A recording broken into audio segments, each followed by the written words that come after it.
ராவணா பார்வையாளர்களுக்கு அன்பு வணக்கம். உலகம் முழுவதும் வாழக்கூடிய நமது உறவுகளுக்கும் எங்களது அன்பு வணக்கம். வலிமிகுந்த இந்த மே மாதத்தை பற்றி மிகப்பெரிய ஒரு தொடரை நம்ம செய்து கொண்டே இருக்கிறோம். இந்த நாளில் மிக முக்கியமான தமிழினத்தினுடைய பொலிட்டிக்கல் இன்டலெக்சுவல் என்று சொல்லக்கூடிய ஐயா தியாகு அவர்கள் நம்ம மதிப்புக்குரிய ஐயா ஏகலைவன் அவர்கள் 2010ஆம் ஆண்டு எடுத்த அந்த நேர்காணலில் யார் அன்றைக்கு எப்படி இருந்தாங்க, இன்றைக்கு எப்படி இருக்கிறாங்கிறத பற்றி தான் நம்ம இந்த பகுதியில் பார்த்து கொண்டு வருகிறோம். ஐயா தியாகு அவர்கள் மிக சிறந்த ஒரு அறிவார்ந்த போராளின்னு கூட சொல்லலாம் அந்த அளவுக்கு. அதுவும் இல்லாமல் கார்ல் மார்க்ஸ் எழுதிய அந்த மிகப்பெரிய தாஸ் கேபிட்டலை தமிழில் மொழிபெயர்த்த மூலதனம் என்று மொழிபெயர்த்தவர். நிறைய இன்றைக்கும் விவாத அரங்கில் அவர் உட்கார்ந்தார் என்றால் சட்ட ரீதியான பல விடயங்களை தெளிவாக எடுத்து வைக்கக்கூடிய மிக முக்கியமான ஒரு ஆளுமை. தமிழ் பள்ளிகளை தமிழ்நாட்டில் உருவாக்கிய மிக முக்கியமானவர். அப்படிப்பட்ட ஒரு ஆளுமை 2010ஆம் ஆண்டு என்ன மனநிலையில் இருந்தார் என்பதை பற்றி ஐயா கிட்ட நம்ம கேட்டு தெரிஞ்சுக்கலாம். ஐயா வணக்கம். வணக்கம் தம்பி. முதல்ல உங்களுக்கு ஒரு தனியாக நன்றி சொல்லிடணும். உடல்நிலை சரியில்லாததை பொருட்படுத்தாம உட்காந்து நிகழ்ச்சியில பங்கெடுத்துக்கிறதுக்கு நன்றி சொல்லி. அதெல்லாம் நன்றி இல்லைங்க,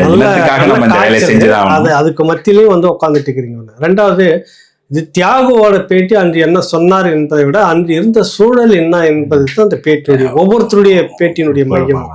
அன்னைக்கு இருந்த அந்த கருத்தில்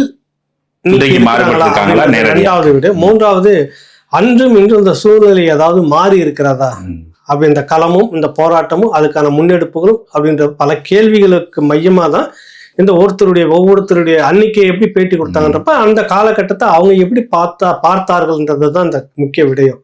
அதனால தனிநபருடைய ஒரு பேட்டி என்பதால ஒவ்வொருத்தருடைய பார்வை அன்னைக்கு எப்படி இருந்தது. ஒரு பெரிய இன்டலெக்சுவல் தான் அவர், உண்மையிலேயே அதிகம் படித்தவர், இன்னும் நீண்ட நெடிய காலம் சிறைச்சாலையில் இருந்தவர். அன்னைக்கு இருக்கக்கூடிய சாரு மஜும்தாருடைய அந்த அழித்தொழிப்பு இயக்கம்ன்றதுக்குள்ளாக போயிட்டு எம்எல் மூவ்மெண்ட்டுக்குள்ள போய் அதில் தண்டனை பெற்று சிறையில் இருந்த மிகப்பெரிய ஒரு நல்ல படிப்பாளி. எல்லாம் கரெக்ட், சரி. பட் அவர் சொல்லக்கூடிய விடயங்கள்லாம் நமக்கு வரப்போ பார்த்தா இருந்ததுலேயே ஒரு தேர்ந்த பதிலாக அன்னைக்கு அவருக்கு இருக்கு. அதான் நான் கேட்கணும்னு நினைச்சேன் உங்கள்கிட்ட. ஏன்னா அன்றைக்கு நீங்க ஐயாவை பேட்டி எடுக்கும் பொழுது அவங்களுடைய மனநிலை எப்படி இருந்தது, அதை இல்லாம பல விடயங்கள்ல அவங்க சொல்றாங்க. அந்த மனநிலை, அதை சார்ந்த விடயங்களை பத்தி நடந்ததுல சில விஷயங்கள் மட்டும் அன்னைக்கு கொஞ்சம் பரவலா தெரியாது. இன்டெலெக்சுவல் சொல்லிக்கிற சில பேர்லாம் தெரியும், எங்களுக்கெல்லாம் கூட ஊடகத்துல இருந்தது. அவர் அன்னைக்கு கொஞ்சம் ரொம்ப மன குழப்பத்தை அந்த ஓராண்டு அவரை கூப்பிட்டு பேசும்போதே அது ஆனா ஒரு வைராக்கியம் இருந்தது. ஒரு போர் என்பது இதோட முடிவில் இல்லை அப்படின்றது பல காரணங்கள் பின்னாடி இதை பேசுறாரு.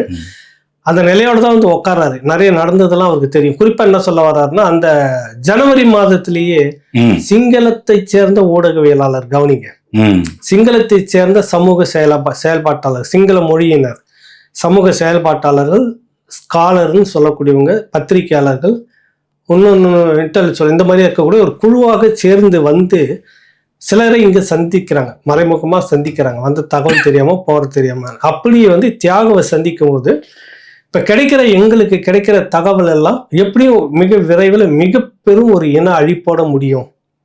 அதனால நீங்க லேஸ்ல விட்டுறாதீங்க, ஏதாவது ஒண்ணு பண்ணுங்க, ஏதாவது. மே மாதம் படுகொலை நடக்க இருக்கு, மே 18 நடக்குது. ஆனா அது ஜனவரியிலே தெரியுது. இவரு அறிவுறுத்துறாங்க. என்ன அறிவுறுத்துறாங்கன்னு 2-3 காரணத்தை சொல்ல வராங்க. அவர்கள் வந்தவங்கன்னாக்கா கிளிநொச்சி விழுவதற்கு கொஞ்சம் முன்பாக இருந்து அவங்களுக்கு சில நடவடிக்கைகள்லாம் தெரியுது, அங்க நடக்கிற விடயங்கள்லாம் தெரியுது. இது ஒரு சதி திட்டம் நடக்க நிறைய விடயங்கள்லாம் இருக்குது. அதனால இது தடுப்பதற்கான வழி, குறைந்தபட்சம் எங்களுடைய குரலை இங்க இருக்கக்கூடிய ஊடகங்களை வெளிப்படுத்துங்க அப்படின்னு அவங்க கேட்டுக்கிறாங்க. இங்க மட்டும் நின்றல்ல, எங்களை போன்ற பத்திரிகையாளர்ல என்னெல்லாம் சந்திச்சாங்க. டெல்லியில போயிட்டு எக்கனாமிக்ஸ் டைம் அந்த பத்திரிகையெல்லாம் சந்திக்கிறாங்க. சந்திச்சு சில விவரங்களை சொன்னாங்க. அந்த பத்திரிகையும் அதுங்களுக்கு கிடைத்த தகவலை வச்சுக்கிட்டு அன்னைக்கு எழுதுனது என்னன்னா, ஒரு பெரிய இன அழிப்புக்குள்ள நகர்ந்துகிட்டு இருக்குது. விரைவாக இந்திய அரசு உரிய நடவடிக்கை எடுத்து அழுத்தம் கொடுக்கணுன்ற பொறுப்பு இதுக்கு இருக்கிறது இந்தியாவுக்குன்றதையும் அவங்க எழுதுறாங்க. இலங்கை அரசுக்கும் எழுதுறாங்க. இது ஒரு காரணத்தை அன்னைக்கு சொல்ற, இந்த மாதிரிலாம் நடந்துகிட்டு இருந்தது, இப்படியாக நடந்துகிட்டு இருந்தது, இதை நோக்கி அப்படியெல்லாம் வேகமா போயிட்டு இருக்கிறாங்க. ரெண்டாவது ஒரு விஷயம் என்ன சொல்ல வர்றாருனாக்கா, அன்னைக்கு இந்த கணக்கு எடுப்பு மக்கள் விடயத்தை சொல்றாங்க. மகிந்த ராஜபக்ஷ அப்ப என்ன சொல்ற, கோத்தபய ராஜபக்ஷ அந்த அந்த ஜோன்ல ஒரு 70,000 பேர் மட்டும்தான் இருக்கிறாங்க அப்படின்லாம் சொல்ல வராங்க. அதற்கு கொஞ்ச நாள் முன்னாடி வந்து வேற ஒரு விடயத்துக்கு பேசும்போது எல்லோரும் சேர்ந்து சொல்லக்கூடிய ஒரு மனித உரிமை செயல்பாட்டாளர்கள், தமிழ்நாட்டில் இருக்கிறவங்க, வெளியில இருக்கிறவங்க, உலக நாட்டில் இருக்கிறவங்களாம் 5-6 லட்சம் மக்கள் அங்க உள்ள இருக்கிறாங்க. லேசுப்பட்ட விடயமா அதில் மிக பெரும் மோசமான பின்விளைவுகள் வரும். குறுகிய இடத்துக்குள் அதிக தொகையான இருக்கக்கூடிய மக்கள் இருக்கிறார்கள் அப்படிலாம் சொல்லும்போது அவர் என்ன சொல்றாரு, மகிந்தா அவ்வளோலாம் கிடையாது, ஒரு 3-3.5 லட்சம் தான் இருப்பாங்கன்னு பதிவு பண்றாரு. அதை தியாக தோழர் வந்து அதெல்லாம் குறிப்பெடுத்து மிக நேர்த்தியான ஒரு பேட்டி அது உண்மையிலேயே. அப்ப சொல்லிட்டீங்க, அடுத்த சில நாட்கள்லயே வந்துட்டு எப்படி 70,000 பேரா நீங்க சொல்ல முடியும்? அப்ப ஏதோ ஒண்ணு நடக்க போகுதுன்ற ஒரு யூகிப்பு வந்துருச்சு இவங்களுக்கு, கிட்டத்தட்ட எல்லாருக்குமே வந்துருச்சு. அந்த அடிப்படை காரணமும் கூட அந்த சிங்கள பத்திரிகையாளருக்கும், சிங்கள செயல்பாட்டாளருக்கும், சிங்கள இன்டலெக்சுவல் வந்திருக்க அந்த டீமுக்கும் ஒரு குழுவா வந்தாங்க. அவங்களுக்கு இன்னொரு இந்த காரணமும் இருக்குது. மக்கள் தொகையை வந்து குறிப்பிடுறாங்க, தமிழர்கள் குறைவாக இருக்கிறார்கள் காட்டுறாங்க, ஏதோ ஒண்ணு செய்ய போறான்னு அர்த்தம் அப்படின்றத அவங்களும் அந்த பின்னணி காரணமா கொண்டுட்டு வராங்க. இதெல்லாம் சேர்ந்துதான் இங்க இருக்கிற பத்திரிகையில தியாக தொடர் கட்டுரை எழுதினாரு. அங்க தி எக்கனாமிஸ்ட் அப்படின்ற பத்திரிகையில வந்து இந்தியாவை எச்சரிச்சு அவங்க எழுதியிருந்தாங்க அப்படி நடக்க போகுது. இது 2வது காரணமா வந்து சொல்ல வராங்க. இப்ப அந்த நேரத்துல வந்துட்டு நம்ம ஒரு கேள்வியை நான் வச்சுட்டுமா, இப்ப அங்க இருக்கக்கூடிய இப்ப இங்க எப்படி நம்ம தமிழ்நாட்டுல வந்து ஒரு கலெக்டர் இருப்பது போல எல்லா விதமான உணவுப் பொருட்கள் இதெல்லாம் நம்ம அவங்களுடைய அடிப்படையில தான் நம்ம மாவட்ட நிர்வாகங்கள், அதே போல அங்க இருந்த ஐயா பார்த்திபன் மாவட்ட முகவரும் பார்த்திபன், அந்த பார்த்திபன் ஐயா வந்து சில கணக்கீடுகளை சொல்லி இருக்கிறாங்க. அந்த கணக்கீடுகளும் இதுவும் சரியா இருந்ததா? இல்ல, ஒரு 70,000 குடும்பங்களுக்கு அவர் சொல்றது 70,000 குடும்பங்களுக்கு. ஒரு குடும்பத்துக்கு சராசரி 4 பேர் இருந்தாலும் கூட அதுவே 2.5 லட்சத்துக்கு மேல வருகிறது. எப்படி கூட்டி கழிச்சு பார்த்தாலும் ஒரு 3-3.5 லட்சம் மக்கள் அங்க இருக்கிறார்கள் எல்லாருக்குமே கண் கூட தெரியுது. ஆனா கோத்தபய வெறும் 70,000 பேர் தான் அப்படின்னு சொல்லிட்டு இருக்கிறது. இங்க ஏதோ ஒண்ணு நடக்க போகுது அப்படின்றதுதான் அவர் எச்சரிக்கையா வந்து சொல்றாரு. அந்த காலகட்டத்துல நான் எழுதுற பிரபலமான ஆங்கில ஊடக பத்திரிகையில நாங்க எழுத வைக்கிறோம், இதுக்கான ஒரு முனைப்பை நாங்க எடுக்கிறோம், சில பேரை நாங்க சந்திக்கிறோம், ஆளுந்தரப்புல இருந்து சில பேர்கிட்ட சொல்லி ஒரு அழுத்தத்தை கொடுக்குறோம் அப்படின்லாம் சொல்றாரு. அந்த நேரத்துல நம்ம வெளியுறவுத்துறை அமைச்சராக இருந்த பிரணாப் முகர்ஜி கோத்தபயா மகிந்த ராஜபக்சே டெல்லிக்கு வருவாரு. அவர்கிட்ட உட்காந்து பேச்சுவார்த்தை நடத்திட்டு, சிங்கம் அவங்க எல்லாம் உட்காந்து பேச்சுவார்த்தை நடத்திட்டு மன்மோகன் சிங் பிரதமரை சொல்றாரு, இங்க தமிழ்நாட்டுக்கு வருவார். தமிழ்நாட்டுக்கு வந்த உடனே இங்கே வந்து என்னன்னா, இது வந்து அப்படிலாம் போர் நிறுத்த முடியாது, ஒரு கோரிக்கை இருக்குது என்னன்னா, அப்படி எதுவும் போர்லாம் நிறுத்த முடியாது, அது எங்க வேலை இல்லை, நார்வே தான் அதுக்கான பேச்சுவார்த்தை நடத்துது, நார்வே தான் நிறுத்தணும், நாங்க வந்து பயிற்சி கொடுக்கறது கூட நிறுத்த முடியாதுன்னு பயிற்சி கொடுக்கணும் அப்படின்னு சொல்ல வர்றாரு. அப்ப இதுக்குள்ள அவரு வலிய வந்து பாராளுமன்றத்துல ஒரு வார்த்தை சொல்றாரு, இதுதான் முக்கியம். யாரு? பிரணாப் முகர்ஜி. 70,000 பேர் தான் இருக்கிறாங்க, யாருமே கேட்காத தானா வலிய வந்து அந்த விஷயத்த பதிவு பண்றாரு. அப்புறம் அதே நேரத்துல தூத்துக்குடியில வேற ஏதோ ஒரு நிகழ்ச்சிக்காக வந்து கலந்துக்கிட்டு அங்கேயும் வந்து அந்த பதிவு பண்றாரு, 70,000 பேர் தான் இருக்கிறாரு. மகிந்தா தரப்பு சொல்றான் 70,000 பேர்னு பின்னாடி ஸ்டாண்டர்டா நிக்கிறாங்க. இங்க வெளியுறவுத்துறை அமைச்சர் யாருமே கேட்காத அவரா வலிய 70,000 பேர் தான் இருக்காங்க. அப்ப மீதி இருக்கக்கூடிய ஒரு இவங்க நம்ம தரப்புல சொல்றது 5-6 லட்சம் பேர்ன்றாங்க. இல்ல ஒரு 3.5 லட்சம் பேர் தான் அவர் மகிந்தா முன்னாடி சொல்லியிருந்தார். அது கூட 70 வந்து நிக்குதுன்றப்ப சம்திங் ராங் அப்படின்ற ஒரு முடிவுக்கு நாங்கெல்லாம் அப்பவே ஒரு சந்தேகம். அது ஒரு விடயம் இருக்கு. இந்த இதுக்குள்ளேயே இன்னொரு விடயத்தும் அதுல பதிவு பண்ணப்பட்டிருக்கு. அதாவது மஹிந்த ராஜபக்சனுடைய அன்றைக்கு இருந்த வெளியுறவுத்துறை அமைச்சர் அவர் நான் இங்க இருக்கவே மாட்டேன்னு சொல்லி வெளியேறி இந்தியா கிட்ட பிரிட்டிஷ்கிட்ட போய் பேசுறாரு. அந்த பிரிட்டிஷ் வீரா அது பின்னாடி வருது.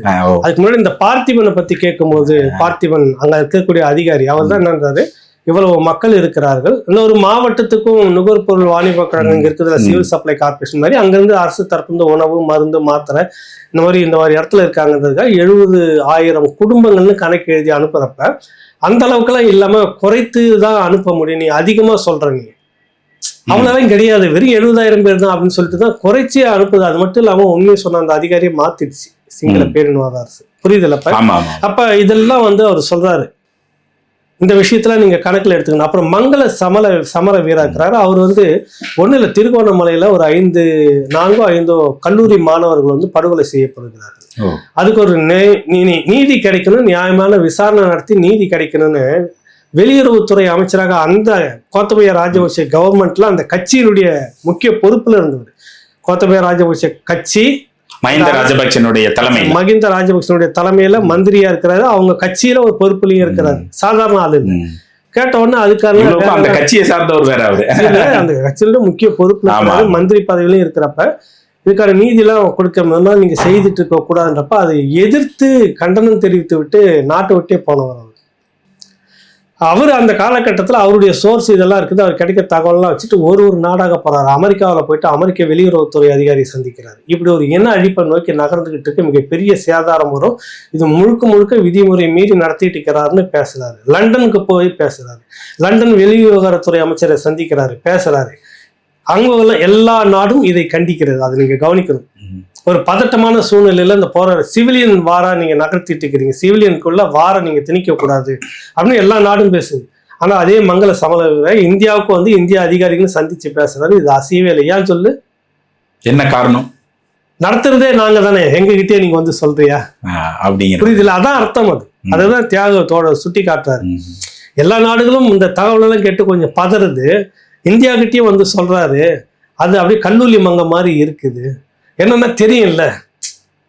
தெரியல எவன் நடத்துறான்றது, நாங்க தான் நடத்திக்கிறோம், எங்ககிட்டே சொல்றியா அப்படின்ற மாதிரி அது அவ்வளவு அலட்சியப்படுத்தி விட்டது அந்த விடயத்தை. இப்படியெல்லாம் சேர்ந்து இருந்துகிட்டு இருந்ததுன்னு ஒரு இடத்த சொல்றாரு. இவர்களெல்லாம் சேர்ந்துதான் அப்படிலாம் சேர்ந்துதான் நடந்தது. நாங்க முன்கூட்டியே ஒரு எச்சரிக்கையா கொடுத்துருந்தோம். ஏதோ ஒண்ணு நடக்கும் அப்படின்னு நாங்க நினைச்சுக்கிட்டு இருந்தோம். அது நடக்காம போனுச்சுன்னு ஒரு முதல் கட்ட வருத்தத்தை பதிவு பண்றாரு அவரு. அதுமே சரி. இப்ப ஐயா எதிர்பார்த்தது போல அந்த ஒரு பேரழிவு அங்க நடந்து முடிஞ்சிருச்சு. போருக்கு பின் நவநீதன் பிள்ளை அவர்கள் ஒரு கூட்டம் கூட்டுறாங்க. அந்த கூட்டத்துல என்ன பேசப்பட்டது, என்ன நடந்தது? ஒன்றும் இல்லை. அது இவர் எப்படி பாக்குறாருனாக்கா, டக்குன்னு போர் குற்றம் நவநீதம் பிள்ளை விசாரணை. நவநீதம் பிள்ளை அவர்களே பல்வேறு அழுத்தங்களுக்கு பிறகு பல்வேறு எதிர்ப்புகளை எல்லாம் புறந்தள்ளி விட்டு நியாயம் இருக்கிறது அப்படின்றதுக்காக தான் போர்க்குற்ற விசாரணை நடத்த வேண்டும் அப்படின்றதுக்கு முன்பாக இங்க நம்ம மதிப்புக்குரிய முதலமைச்சர் அக்டோபர் 14 அனைத்து கட்சி கூட்டத்தை கூட்டுறாரு. அது முன்னாடி அதெல்லாம் வேற கட்டம் வருது, நம்ம பேசுவோம். இதுல என்னன்றாரு, போர்லாம் முடிஞ்சிட்டு அந்த கட்டத்துல உடனடியாக ஒரு கடிதம் ஒண்ணு எழுதுகிறார் மத்திய அரசுக்கு. ஏன்னா அதுக்கு முன்னாடி பல கடிதம் ஒரு எழுதி மன்மோகன் சிங் அரசு கீழ்ச்சிச்சு இல்ல நாளா, அதனால இந்த கடிதத்தை எப்படி கீழ்ச்சிரும் படிச்சுட்டு அப்படின்றதுக்காக எழுதுறாரு. சர்வதேச மன்றத்துல இலங்கை மீதான போர்க்குற்ற விசாரணைக்கு இந்திய அரசு ஆதரவை தந்து அந்த போர்க்குற்றத்துக்கு துணையாக போர்க்குற்றத்துக்கான நியாயத்தை வேண்டி தமிழ் மக்கள் பக்கம் துணையா நிக்கணும்னு எழுதுறாரு. அந்த நேரத்துலதான் நவநீதம் பிள்ளை அங்க கூட்டத்தை கூட்டுறாங்க. கூட்டத்தை கூட்டும் போது என்ன பண்றாரு, கருணாநிதி எழுதுறாரு. ஆனா இந்திய அரசுடைய வெளியே கோபிநாத் சச்சன் குல்கரேன்னு சொல்லிட்டு கலந்துக்கிறாரு. அவரு பேசும்போது என்னன்றாரு, போர் இப்பதான் முடிஞ்சிருக்குது, மிகப்பெரிய ஒரு டெரரிசத்தை ஒழிச்சிருக்கிறாங்க, அவங்கள போயிட்டு நீங்க வார் குற்றம்னு வச்சுன்னா தப்பு, அதெல்லாம் பெரிய இன்னலுக்குள்ள நீங்க பாராட்டணும், அவங்களுக்கு உதவி பண்ணணும். ஒரு பெரிய டெரரிசத்தை முடிச்சுட்டு உட்காந்துட்டு இருக்கிறாங்க, இப்படி எல்லாம் பண்ணிட்டீங்கன்னா எந்த ஒரு நாட்டிலையும் டெரரிஸ்டுக்கு எதிரான இது பண்ண முடியாது அப்படின்னு பேசி, இதெல்லாம் நீங்க பண்ணக்கூடாது, அவங்களுக்கு அவகாசம் கொடுக்கணும், அவங்களுக்கு வேண்டிய உதவிகளை செய்யணும் ஐக்கிய நாடுகள் மன்றம் சொல்லிட்டு பேசினாரு. இப்படி பேசினாரு. நாங்கள் எல்லாம் என்ன நினைச்சோம், காங்கிரஸ் அன்னைக்கு பிரதானமா இருக்கிறதுல அது மூணு பேருங்க இருந்ததுல காங்கிரஸ், பாஜக, அதிமுக, திமுக 4 கட்சி. அது சொல்றாரு தியாகத்தோட அருமையா, காங்கிரஸை நாங்க எதிர்பார்க்கல, எங்களுக்கு சார்பா பேசுவோம், எங்களுக்காக பேசுவோம் இங்க இருக்கிற தலைவர்கள் அப்படின்னு நாங்க எதிர்பார்க்கல. ஏன்னா அவன் கட்சி வேற. பாரதிய ஜனதா கட்சி தலைவர் இங்க இருக்கிறவங்க அங்க இருக்கிறவங்க எங்களுக்காக பேசுவாங்க அப்படின்னு நாங்க எதிர்பார்க்கல, எங்களுக்காக நிப்பாங்க எதிர்பார்க்கல. ஏன்னா அவன் எங்க ரத்தம் இல்லை, எங்க ஆள் இல்லை. அவங்களுக்கு ஜெயலலிதாவும் பேச மாட்டாங்க. செல்வி ஜெயலலிதாவும் எதிர்முகாமில் இருக்கிற அரசியலுக்காக வேண்டி அவர் பேச மாட்டாரு. பேசலாம், பேசாம போல நாங்கள் எதிர்பார்க்கல. அரசியல் செய்வாங்க, மறுப்பாங்க, அவங்க எதிராக கூட நிற்பாங்க. அது நம்ம ஏன்னா எங்க ஆள் இல்லை. ஆனா நாங்க நினைச்சது உங்களை முத்தமிழ் அறிஞர் எங்க ஆளுன்னு நினைச்சேன். தான் ஆடாவிட்டாலும் தன் தசையாடும் தமிழ் தலைவர்லாம் சொல்லி நம்ம அப்படின்னு சொல்லிட்டு இருந்ததாலதான் நம்பணும் நாம. ஆனா இவர் என்ன பண்றாரு, இவர் தான் சொல்றாரு, செப்டம்பருக்கு முன்னாடி மாங்கோலையில ஒரு கூட்டம் போடுறாரு. கூட்டம் போடுறப்ப எல்லோரும் பிரதமருக்கு தந்தி அடியுங்கள்னாரு. நம்ம ஊந்து தந்தி அடிச்சோம். எல்லோரும் பிரதமருக்கு கடிதம் எழுதுங்கள்னாரு. ஓடி அங்கங்க கையெழுத்து வாங்கி கையெழுத்து எழுதிட்டு இருந்தோம். இந்த பக்கம் இலங்கை தமிழர் மீட்பு குழு ஒரு கட்டமைப்பு சிட்டம் நெடுமாறன் தலைமையில ஒரு போராட்டம் நடத்திக்கிட்டு இருக்கும்போது அதுக்கு போட்டியாக கருணாநிதி உருவாக்கி அவருக்கு வேண்டப்பட்ட சில ஜாதாக்களை நினைச்சு அவங்க ஒரு பக்கம் கை கோக்கிறது, வத்தி பிடிக்கிறது, இப்படிலாம் நடத்திட்டு இப்படிலாம் ஓடிக்கிட்டு இருந்த காலகட்டம் வேகலை வந்தது. அதனால நம்ம நம்பிக்கிட்டு இருந்தோம், எப்படி செய்திருவாங்க கடைசி கட்டம் வரைக்கும் நம்பிக்கிட்டே இருந்தோம். தான் ஆடாட்டி போனாலும் சதையாடணும், ஆனா அதுவே தவறு என்பது காலம் வெளிச்சம் போட்டு காட்டி விட்டதுன்றார். அவர் அவ்வளோ ஆர்ஸா, அவர் வேற்று மொழியாளர், வேற இனத்தவர அந்த பற்று இல்லாம போச்சு அப்படின்னு சொல்லிட்டு சொல்றாரு. இதெல்லாம் கருணாநிதி செய்யறாரு. மாங்கொல்லையில வந்து மயிலாப்பூர் மாங்கொல்லையில கூட்டம் நடத்துறப்ப எல்லோரும் பிரதமருக்கு தந்தி அடிங்கன்னாரு. சரி, செப்டம்பர் 15 நினைக்கிறேன் அந்த கட்டத்துல வந்துட்டு அனைத்து கட்சி கூட்டம் ஒண்ணு அவசரமா கூட்டாரு. கூட்டிட்டு இருந்தாரு, 6 தீர்மானம் நிறைவேற்றாரு. ஒண்ணு வந்து போர் நிறுத்தம், அக்டோபர் 15 செப்டம்பர்ல தான் மாங்கொல்லையில தந்தி அடிக்க சொன்னது. அக்டோபர் 15 வந்து என்ன நடக்குதுன்னாக்கா அவசர கூட்டம் கூட்டி எல்லா கட்சிகளும், ஆனா காங்கிரஸும் இருக்குது உள்ளார, எதிர்க்கல, யாருமே எதிர்க்கல, வெளியில இருந்துகிட்டு இருந்தாலும் அவங்க நிலைப்பாடு வேறையா இருந்தது. ஒரு சில காலகட்டத்தில் நம்ம தமிழர்கள் நம்ம போர் நிறுத்தம் என்றதுல இருந்து போர் நிறுத்தம் பிரதான கோரிக்கை, போர் நிறுத்தம் சொல்றாரு. ரெண்டாவது வந்துட்டு அவங்க எந்த இந்தியாவிலிருந்து எந்த விதமான உதவியும் நீங்கள் செய்யக்கூடாது என்றதுதான் அது. இப்படியாக ஒரு 6 தீர்மானம். 6வது தீர்மானம் தான் வந்துட்டு முக்கியமான தீர்மானம். நாடாளுமன்ற உறுப்பினர் திரும்ப பெற்றுக்கிறோம் சொல்லிட்டு பேசினாரு. பேசிட்ட உடனே அடுத்த சில வாரங்களில் ஒரு மாற்றம். மகிந்தா அங்க வருகிறார், வழக்கம் போல அவரை சந்திச்சுட்டு பிரணாப் இங்க வீட்டுக்கு வரார்.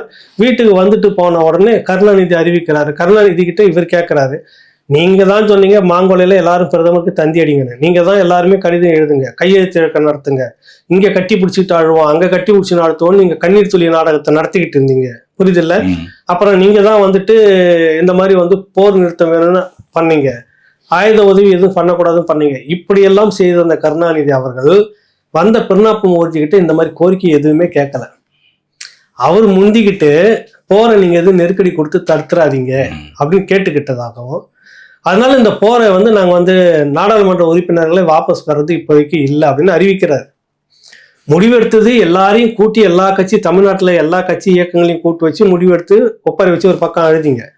பிரணாப் முகர்ஜி வந்துட்டு போன உடனே அப்படிலாம் எதுவும் வாபஸ் வாங்குற மாதிரி இல்லைன்னு சொல்லி அறிவிச்சிங்கன்னா அது யாரை கேட்டுன்னு நீங்க முடிவெடுத்து அறிவிக்கிறீங்க? இது எந்த ஒருவேளை நீங்க ராஜினாமா செய்திருந்தீங்கன்னா 2 நடந்திருக்கும். சர்வதேச அளவில் ஒரு நெருக்கடி கொடுத்து இந்த ஆட்சியை கவித்து இருக்கிறது அப்படின்ற ஒரு எதிர்பார்ப்பு இருந்திருக்கும். 2வது அந்த நேரத்திலேயாவது ஒரு பெரிய அழுத்தம் சிங்கள அரசுக்கு போயிருக்கும். நீங்கெல்லாம் எப்படி நடந்துக்கிட்டீங்கன்னு ஒரு இடத்துல அவர் சொல்றாரு. அதை கிட்டத்தட்ட ஒரு கையாலாகாத தனம் ஒரு நபர் கூட இப்படிலாம் செய்ய மாட்டார், எதுவோ ஒன்று சிக்குப்பட்டுக்கிட்டு இப்படிலாம் செய்துட்டு இருக்கிறாருன்றத மறைமுகமாக சொல்றாரு கருணாநிதியை.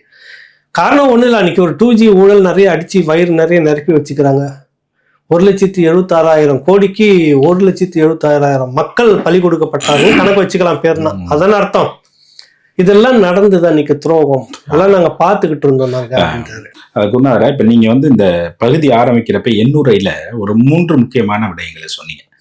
இதெல்லாம் இருந்திருந்தா ஓரளவு வந்து இந்த 3ம் நடந்திருந்தா, மக்கள் திரட்சி இருந்திருந்தா நமக்கு வந்து அதே ஒரு 3 விதமான விடயத்தை ஐயா தியாக அவர்கள் அடியோட்டு காட்டுறாங்க. ஒண்ணு வந்து அதுல நீங்க சொன்ன இந்த நிறைவாக நீங்க சொன்ன நம்ம மக்களுடைய எழுச்சிய ஒரு முதலமைச்சரா இருந்து எல்லா விதத்திலையும் அங்க ஒரு அமைப்பு தொடங்கினா எதிர் அமைப்பு தொடங்குவது, அதாவது இந்த மக்கள் எழுச்சியை வராம விடாம பாத்துக்க வேண்டிய வேலை இவர்களுக்கு கொடுக்கப்பட்டதோ என்கிறது விடயத்தை ஐயா விளக்குறாங்க. அதை பற்றி உங்கள் பார்வை என்ன? அவர் ஒரே வார்த்தை ரொம்ப நாசுக்கா போற யதார்த்தமா எழுச்சி தீ பற்றி எரியும் போது தீயணைப்பு துறை வண்டி வேலையை கருணாநிதி செய்தாரு. தீயணைப்பு வாகனமா கருணாநிதி இருந்தாரு. அந்த வாகனத்தை வச்சு ஓட்டித்தான் காங்கிரஸ் அணைச்சது தீய. புரியுதுல்ல? தீய அணைக்கணும், அந்த வண்டியும் தண்ணி இருக்கணும்ல, அந்த வண்டியும் தண்ணியுமாக கருணாநிதி 70-80களில் இருந்த எழுச்சி கூட இந்த என்ன காரணம்ன்றது அதுக்கு ஒரு 3 காரணம் இருந்தது. ஏன் அப்படி இவரை வச்சு இப்படி பயன்படுத்தணும்? மற்றவர்களை விட கருணாநிதி இதுக்கு பொருத்தமானவராக இருப்பார், இவரை வச்சுதான் நம்ம முடிக்கணும் என்ன படுகொலை அப்படின்றத டெல்லி தீர்மானமா முடிவு பண்ணி ஏன் இவரை அப்படி சூஸ் பண்ண அப்படின்றதுக்கு காரணம் என்னன்னா, தமிழ்நாடு மக்கள் பொதுவாகவே ரொம்ப உணர்ச்சி வசமா இருக்கக்கூடிய மக்கள். எந்த இதுக்கு ஒரு மொழிக்காக மட்டுமே உயிர் தியாகம் பண்ணி போராட்டத்துல நின்று முறியடிச்சாங்க. 400 பேருக்கு மேல உயிர் தியாகம் பண்ண மண் இது. 1983 இதே போல அங்க இனப்பிரச்சனை எழுந்த போது ஒட்டுமொத்த தமிழகம் கொந்தி எழுச்சி ஃபயர் மாதிரி இருந்தது.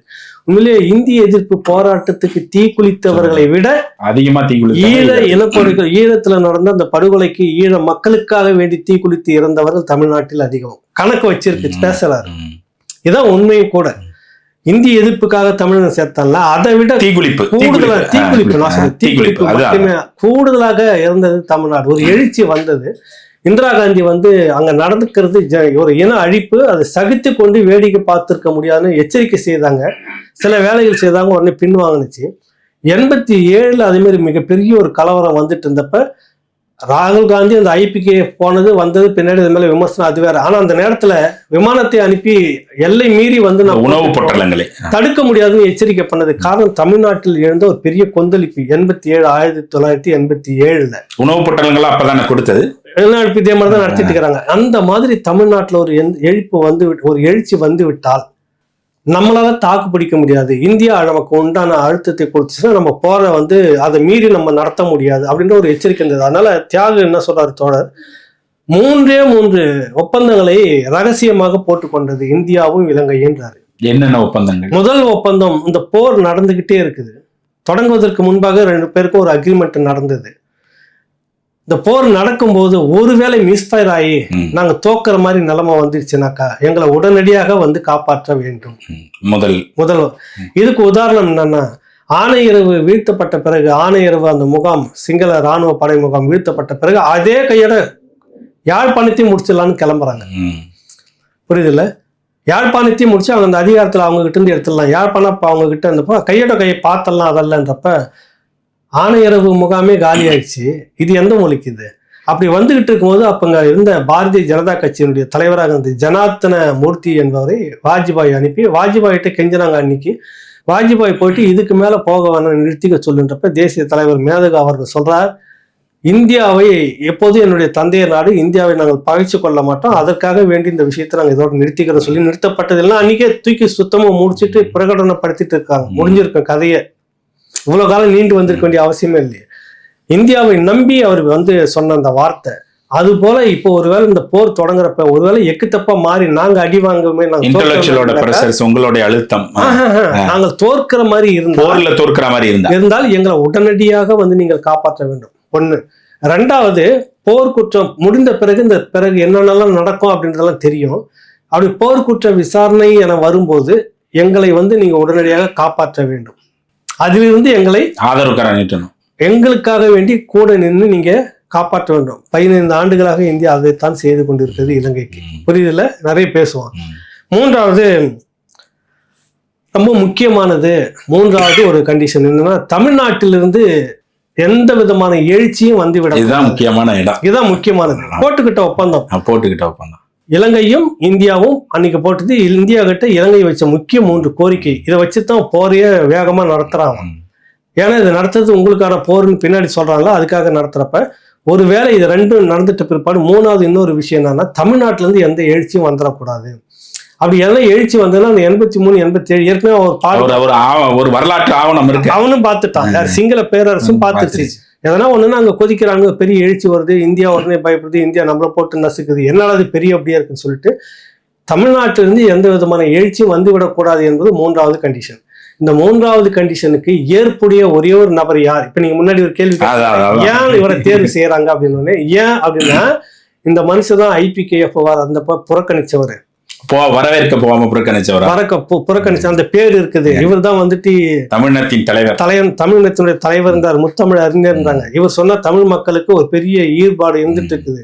இப்படிப்பட்ட ஆளை வச்சுதான் நம்ம முடிக்கணும்னு கருணாநிதி தேர்வு செய்யறாங்க. இவர் எப்படி இருந்தார் அந்த காலகட்டத்துல தியாக சொல்றாரு. திருவாரூர் தேர் இழுத்துக்கிட்டு வரும்போது அந்த தேரை வந்து அங்கங்க திருப்புறதுக்கும் அந்த வேகத்தை குறைக்கிறதுக்கும் முட்டுக்கட்டை ஒண்ணு போட்டுக்கிட்டே வருவாங்க கீழே. அந்த மாதிரி அந்த எழுச்சியை வந்து அங்கங்க தடை ஏற்படுத்துவதற்கு அந்த தேர் வேகத்தை குறைக்கிறதுக்கு தடை போட்டுக்கிட்டே வருவாங்க நிறுத்துற மாதிரி. அந்த மாதிரி இங்கும் அங்கும் பற்றி கொண்டு எரிந்த அந்த எழுச்சி தீகளை எல்லாம் முற்று முழுதாக அதை மட்டுப்படுத்துற வேலையவே கருணாநிதி செய்து கொண்டிருந்தார். போராடுற மாதிரி நம்ம கூடயே சேர்ந்து போராடுறது, நம்ம போராடணும் நம்ம கூட சேர்றது. நம்ம தீ குளிச்சா அவர் தீ குளிக்கவே இல்லை. புரியுதுல்ல உங்களுக்கு? இதை நான் என்னுடைய தனிப்பட்ட கருத்தா வைக்கிறேன். நம்ம போராடுறப்ப இங்க இலங்கை தமிழர் மீட்பு குழு மீட்புக்கான ஒரு கூட்டமைப்புன்னு வச்சுட்டு போராடிட்டு இருக்கிறாங்க. கருணாநிதி அரசுகிட்ட அழுத்தம் கொடுத்துட்டு இருக்கிறாங்க.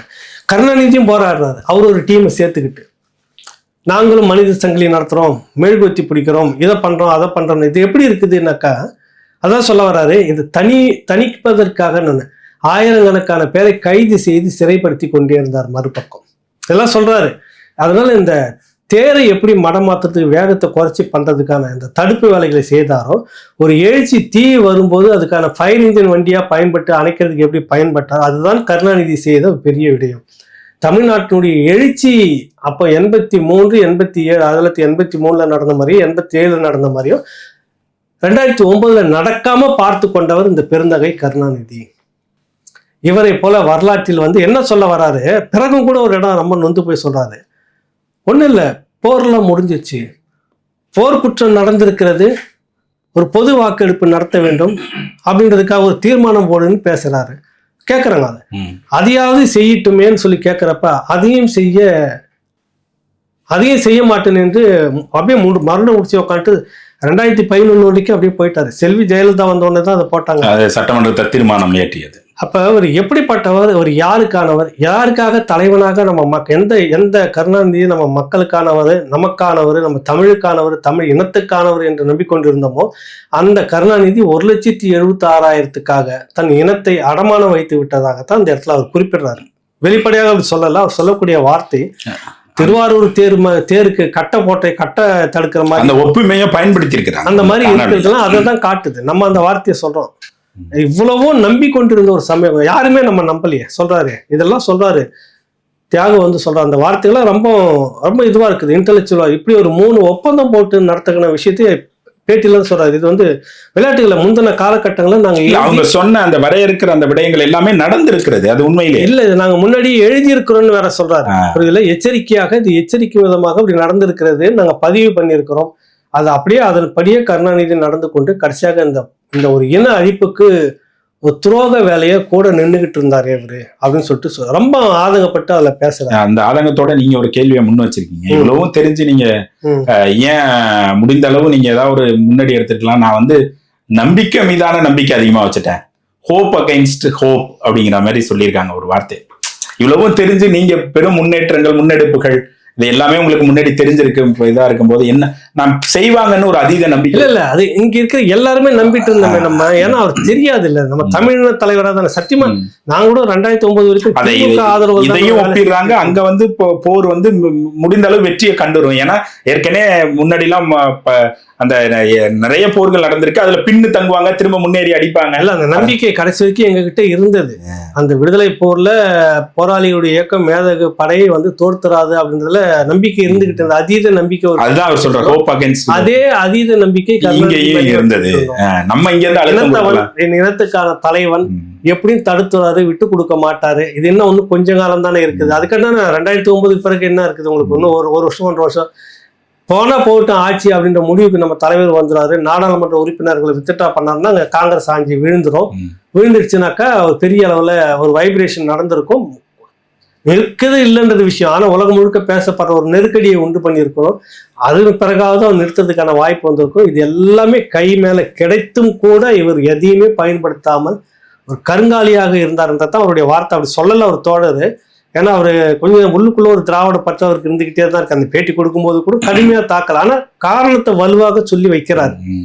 இப்படியெல்லாம் நம்பிக்கிட்டு இருந்தோம் நம்ம. ஆனா கடைசி வரைக்கும் அவர் செய்யல. ஒரு இன்டெலெக்சுவல் டாக் தானே, அப்படி நேரடியா வைக்க மாட்டாங்க. மடமாற்ற வேலையை செய்தாரு. தேருக்கு வர கட்டையாக இருந்தார். திருவாரூர் எழுச்சி எழுச்சி தீ பற்றி எரியும் போது அதுக்கு தீ அனுப்பு வண்டி வேலையை பார்த்தாரு. இப்படிலாம் வார்த்தையை பயன்படுத்துறது. அதுதான் இன்னொரு வார்த்தையை அவர் சொல்றாரு. இதுதான் அவருக்கு எல்லாருக்கும் ஒரு இதுவா இருந்தது. போர் நெருங்கிடுச்சு, கிட்டத்தட்ட ஒரு வட்டத்துக்குள்ள ஒரு ஜோனுக்குள்ள போயிட்டாங்க, ஒரு இடத்துக்குள்ள போயிட்டாங்க. எப்படியும் பிடிச்சிருவாங்கன்றப்ப வழியை யாருமே சொல்லலை. எடுத்தோடனே டக்குன்னு சொல்றாரு, பிரபாகரனை கைது செய்தால் அவரை மரியாதையாக நடத்த வேண்டும். யாருன்னா சொல்லுவாங்களா அந்த வார்த்தையை? கருணாநிதி சொன்னாருன்றாரு. போர் குற்ற விசாரணைக்காக மகிந்த ராஜபக்சே கைது செய்தால் மரியாதையாக நடத்த வேண்டும் வரல அவர் வாயில. பின்னால் நடக்கிற போர்க்குற்ற விசாரணைக்கு மகிந்த ராஜபக்சேவை கைது செய்ததாக மரியாதையாக நடத்தணும்னு 2009 பிறகு இருந்தார், உயிரோட இருந்தார். சொல்லவே இல்லையே, சொல்லணும் இல்லை, சொல்லலை. ஆனால் அதுக்கு முந்தின காலகட்டத்தில் பிரபாகரனை கைது செய்தால் மரியாதையாக நடத்த வேண்டும். அப்போ அவருக்கு ஏதோ ஒரு உள்ளுணர்வு சொல்லியிருக்கு, தகவல் ஏதோ தெரிஞ்சிருக்கு. அப்போ அவங்களெல்லாம் அந்த சதி திட்டங்களில் ஒரு முகவர்களை எல்லாம் ஒன்றாகவே இருந்து ஒரு முகவரி வேலையை பார்த்துக்கிட்டு இருந்ததெல்லாம் அவருக்கு எதுவும் நடக்க போகுதுன்னு தெரிஞ்சுதான் அந்த வார்த்தையை அவர் விடுறாரு. யாருமே எதிர்பார்க்கலையே, தலைவரை பற்றி யாருமே அந்த நேரத்துல எதிர்பார்க்கல. போற நிறுத்தணும், போராட்டம் பிடிபட்டால் மரியாதையாக நடத்த வேண்டும் என்ற வார்த்தையை கருணாநிதி சொன்னாரு. இப்ப மரியாதையாக நடத்துறவன் இதுக்காகவே, எனக்கு பர்சனலா சொல்ற ஒரு கருத்தை, இதுக்காகவே தலைவர் அங்க வீரமரணம் அடைஞ்சிருப்பாரு. இவனை போன்ற துரோகிகள் எல்லாம் சொல்லி நம்ம மரியாதையாக நடந்து அந்த வாழ்க்கையை ஏத்துக்கணுமான்னு கூட நினைச்சிருக்கலாம். களத்தில் வீரமரணம் கடைசி துப்பாக்கி கொண்டு இருக்கும் வரை அவர்கள் போராடி கொண்டுதான் இருந்தார்கள். நம்ம சொல்லல, ராணுவ தளபதியா அந்த சரத் பொன்சேகால இருந்துட்டு கோத்தபய ராஜபக்ஷ இருந்து அத்தனை பேரும் இன்னொரு ராணுவ தளபதி புத்தகமே எழுதினார். கடைசி தோட்டா விடிகிற வேற அந்த நேரம் வரைக்கும் சுட்டு தீர்த்து விட்டு தான் எல்லோரும் இறந்தார்கள் அப்படின்ற அந்த மாதிரி ஒரு வீரம் செறிந்த ஒரு இனத்தை பண்ண மாதிரி ஒரு ஆள் மூலமா வந்துட்டு மரியாதையை நடத்துக்குன்னு கெஞ்சிக்கிட்டா இருப்பாங்க. புரியுதுல உங்களுக்கு? இதற்காகவே அந்த இனம் அந்த இடத்துல களத்திலே போகண்டான்னு போயிருக்கும் கடைசி வரைக்கும் துப்பாக்கி. அதெல்லாம் நடந்தது. இதெல்லாம் சொல்லி காட்டுறாரு. இதெல்லாம் தியாகம் சொல்லிக்கிட்டே வர்றாரு. உங்களுக்கு முழுக்க இங்க நடந்தது முழுக்க ஒரு ஆள்காட்டி வேலை, ஒரு மடைமாத்துற வேலை, ஒரு தீ அணைப்பு வேலை, ஒரு மட்டுப்படுத்துற வேலை. என்னத்துக்கு இப்படி செய்தாருன்னு இன்ன வரைக்கும் விளங்கல. இனத்தின் தலைவனாக இந்த கருணாநிதியை இந்த இனம் பார்த்து கொண்டிருந்தது 2009க்கு முன்னாடி வரைக்கும். அவர் எதுவுமே செய்யல, அவர் எதுவுமே பண்ணல. அவர் 2009க்கு பிறகாவது கோத்தபய ராஜபக்சேவுக்கு போர்க்குற்ற விசாரணை நடத்தணும், போர் குற்றவாளியாக அறிவிக்கணும் அப்படின்னு ஒரு தீர்மானம் நிறைவேற்றினாருன்னா அதுவும் கிடையாது. சரி, நிறைவேற்ற வேணாம், தலைவர் பிடிபட்டால் மரியாதை நடத்தணும்னு முன்னாடி சொன்னல. இப்போ 2009க்கு பிறகு அவர் இறக்குற வரைக்கும் உயிரோட கொஞ்ச நாள் பேசிக்கிட்டு இருந்தப்ப போர்க்குற்ற விசாரணை நடக்குது, எப்படியும் தண்டனை கிடைக்கும், மகிந்த ராஜபக்சே கைது பண்ணாங்கன்னாக்கா அவரை மரியாதையாக நடத்தணும் அப்படின்னு ஒரு வார்த்தை சொல்லவே இல்லை. ஏன் வரலன்னு கேட்கறாரு. அப்ப இது எனக்கு தனிப்பட்ட முறையில் உங்களை போல என்ன போல கேட்கறவங்களுக்கு தோணலை. ஏன்னா அவன் என்னவன் இல்லை, அதான நம்ம அர்த்தம். அதான அர்த்தம்.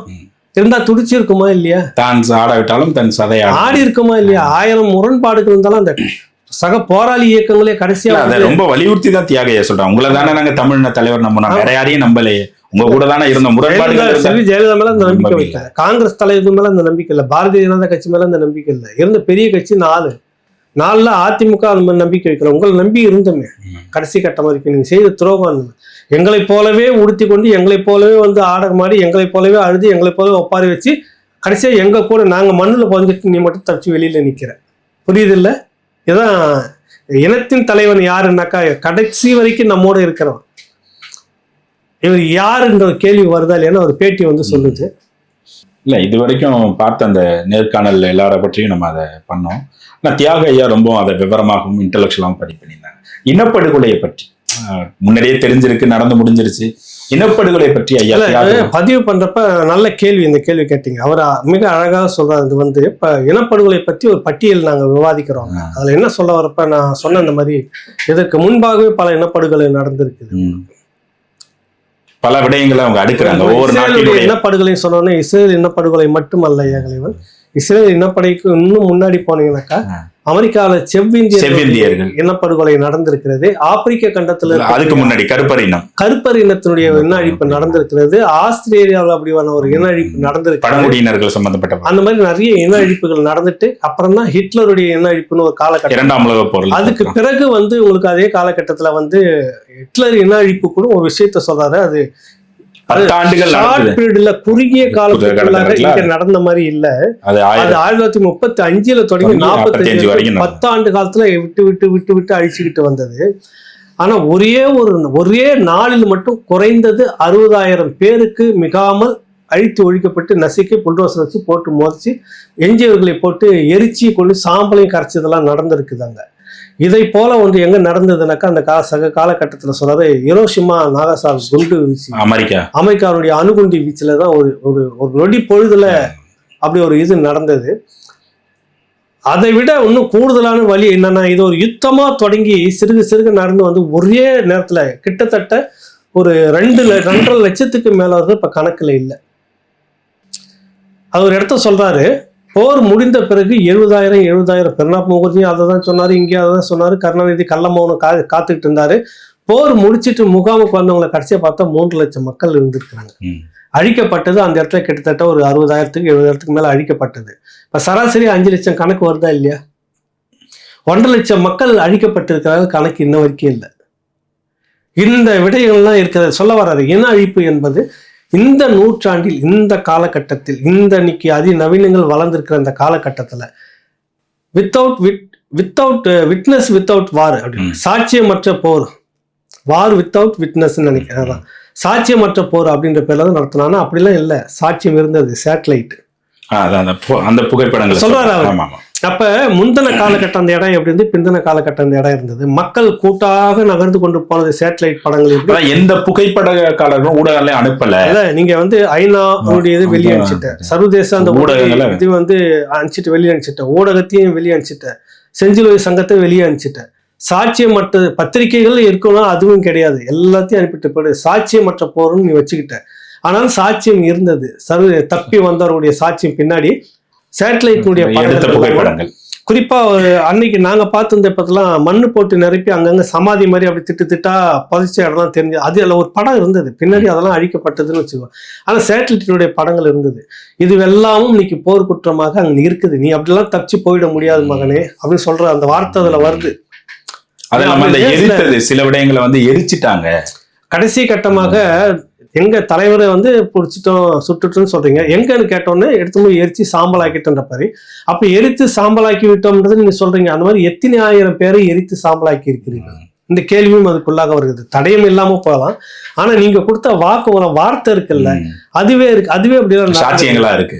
இன்னொரு விஷயம் சொல்றாரு, ஃப்ரண்ட்லைன் பத்திரிகையில அந்த இறுதி கட்டத்துல அரசு தரப்பே அனுமதிச்சு சில ஊடகத்தை கொண்டுட்டு போனது. அங்க இருக்கக்கூடிய சிங்கள ஆளும் வர்க்கத்துடைய அந்த பத்திரிகை இங்கிருந்து ஃப்ரண்ட்லைன் பத்திரிகையில முரளிதர ரெட்டி அப்படின்னு சொல்லிட்டு ஒருத்தர் போய் எழுது. அவர் எழுதும்போது சொல்றாரு, இந்த ஃபயர் ஜோன் அப்படின்னு சொல்றாங்கல்ல, அந்த பாதுகாப்பு வலைன்னு அறிவிக்கப்பட்ட இடத்துல எங்களை கூப்பிட்டுட்டு போறாங்க. அந்த இடம் மட்டும்தான், அந்த இடத்துல மட்டும் நாங்க போறப்ப பார்த்தாக்கா சிங்கள இராணுவத்தினுடைய பீரங்கி குண்டுகள் அப்படி அப்படியே இருந்துச்சு. இது fire zone, no fire zone area ஆச்சு, இது பாதுகாப்பு வலையை நீங்க அறிவிச்சு, இங்க எப்படி இதை வந்துருச்சு, இது எப்படி வந்ததுன்னு நாங்க கேள்வி கேட்கறேன். அதுக்கு அந்த ராணுவ அதிகாரி எங்க கூட வந்தவர், இது ஒண்ணு விளையாட்டு இல்ல, போர் நடந்தது, இதெல்லாம் சகஜம் நடக்கும், சில விடயங்கள்ல நம்ம உண்மையை சொல்ல முடியாது, நடக்கும் தான் அப்படிங்கிறது பதிவு. இது எதுக்கு சொல்ல வர்றாருனாக்கா, மே 16, 17, 18 அந்த பகுதிகளில் நிறைய பீரங்கி குண்டுகள் செதஞ்சி கிடந்ததை அவர் பதிவு பண்ணி எழுதிட்டார், ஆவணம் இருக்குது. ஏப்ரல் 27 அன்னைக்கு ஒரு அதிசயம், உலகமே திரும்பி பார்த்த ஒரு அதிசயம் இருந்தது. நம்ம மாபெரும் தமிழின தலைவர் கருணாநிதி உண்ணாவிரதம் இருந்தார், 1/2 மணி நேரம் உண்ணாவிரதம். அந்த உண்ணாவிரதத்துக்கு அப்படியே கிடுகிடுன்னு நடுங்கி இந்திய அரசு உடனே இலங்கைக்கு பேச்சுவார்த்தை நடத்தி அழுத்தம் கொடுத்து போர் நிறுத்த ஒப்பந்தம், கனரக ஆயுதங்கள் பயன்படுத்த மாட்டோம், போர் நிறுத்திட்டோன்னு வாக்குமூலம் கொடுத்ததாகவும் உத்தரவாதம் கொடுத்ததாகவும் உண்ணாவிரதம் இருந்துகிட்டார், முடிச்சுக்கிட்டார்.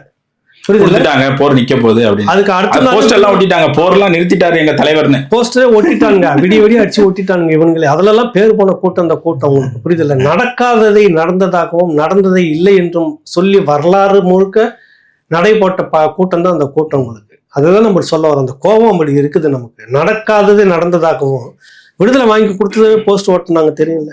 இப்போ அந்த போஸ்ட் வச்சிருந்தாருனாக்கா நம்ம ஐயா சுபவி முகத்துல கொஞ்சம் கண்ணுக்கு எதிர்க்க வச்சு பார்த்துட்டு பேசணும்ல, செய்யணும்ல, இருக்கட்டும்.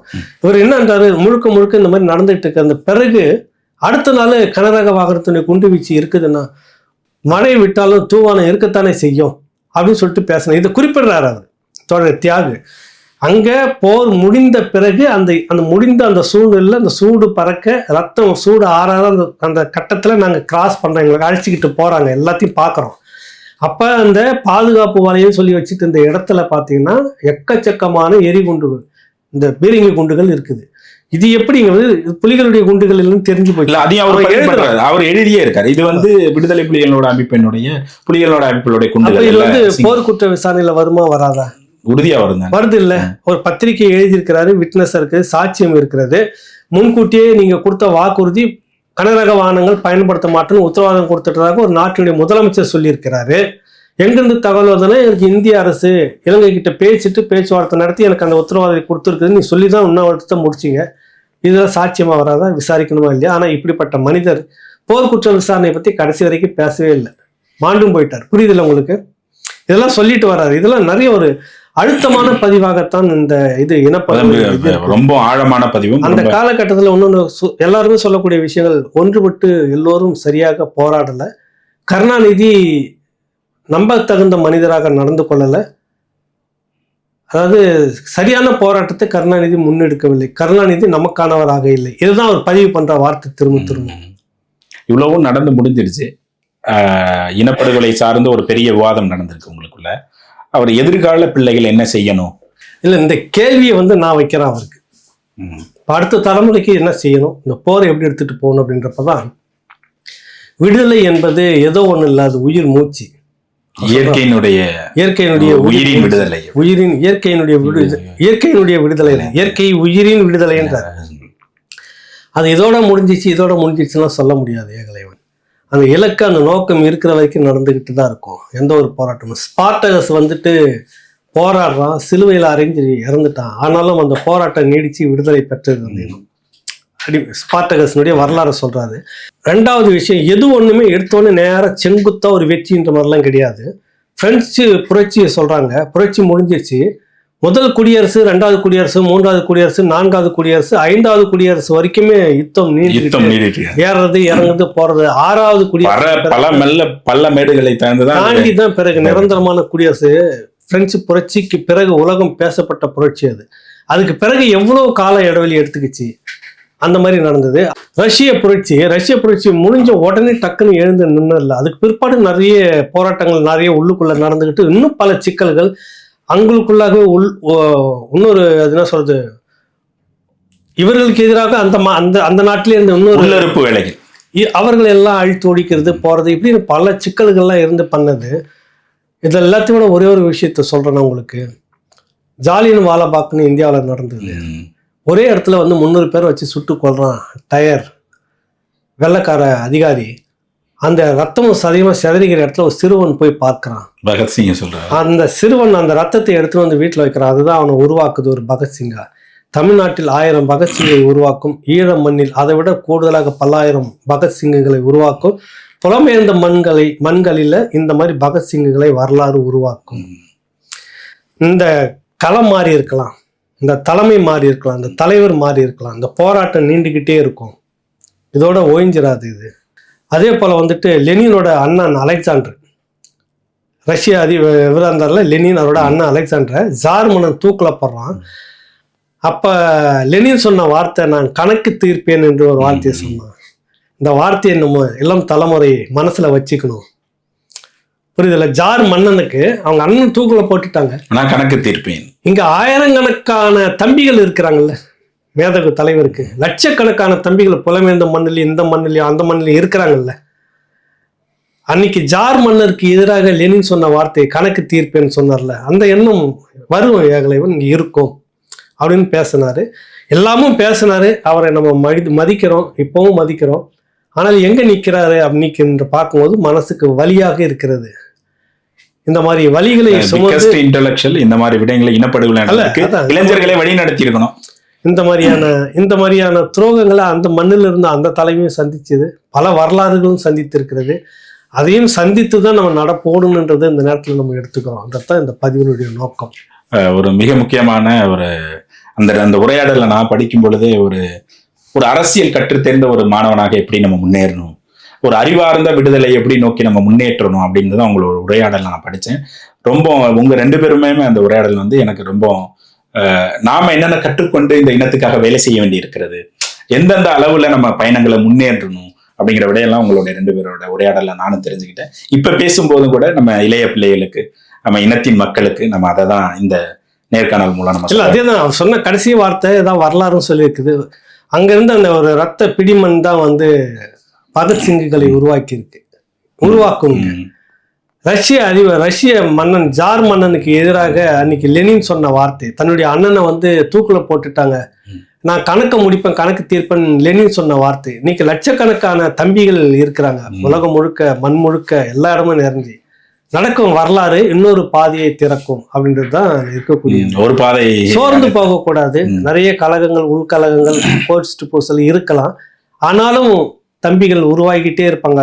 என்றாவது ஒரு நாள் ஒருங்கிணைக்கக்கூடிய வரலாறு பாதையை திறக்கும்னு சொல்றதுதான் நம்முடைய நம்பிக்கை. மிக முக்கியமான இந்த வலிமிகுந்த மேம்பாத இந்த தொடரை பார்த்து கொண்டிருக்கிற நம்மளுடைய உறவுகளுக்கு மீண்டும் ஒன்று சொல்லி முடிக்க விரும்புகிறேன். நிறைவாக தொடர்ந்து இந்த மே மாத வலிமிகுந்த இந்த தொடரை நீங்களும் பார்த்து கொண்டு இருக்கிறீர்கள். ஒரு மிக முக்கியமான ஒரு உரையாடலாம் உங்களுக்கு இருக்கும். மீண்டும் நம்ம புத்தெழுச்சி பெறுவதற்கு யார் யாரு நம்ம கூட நின்னாங்க, யார் யாரு இன்னைக்கு விலகி போயிருக்காங்க, எல்லாத்தையும் நம்ம அலசி ஆராய்ந்து கொண்டிருக்கிறோம். அந்த வகையில மிக முக்கியமாக பாலஸ்தீன மக்களுக்கு ஒரு அங்குலம் இடம் கூட இல்லாத போது PLO என்கிற ஒரு அமைப்பை உருவாக்கி அவர்களுக்கென்று கலாச்சார பண்பாடு, அவர்களுக்கென்று நாடாளுமன்றம், இப்படி எல்லாத்தையும் முறையாக உருவாக்கி இன விடுதலையை வென்றெடுத்தார்கள். அதே போல நமக்கு மண்ணுகள் இருக்கிறது. ஒன்று தொப்புள் கொடி உறவான நம்ம தமிழ்நாடு, இன்னொன்று நம்ம ஈழம். இரண்டுமே இருக்கிறது. போராடுவதற்கான வலிமைகள் இருக்கிறது. அறிவார்ந்த போராட்டத்தை முன்னெடுத்து இந்த இனப்படுகளிலிருந்து வென்று நமக்கான ஒரு நாடை நம்ம வென்றெடுப்போம். சர்வதேச வாக்கெடுப்புக்கான அரசியலை செய்வோம். சர்வதேச வாக்கெடுப்புக்கான அரசியலையும் செய்வோம். அதன் மூலமாக நமக்கென்று ஒரு நாடு பிறக்கும். நன்றி. மீண்டும் அடுத்த பகுதியில் சந்திப்போம். நன்றி. வணக்கம் ஐயா. வணக்கம். வணக்கம்.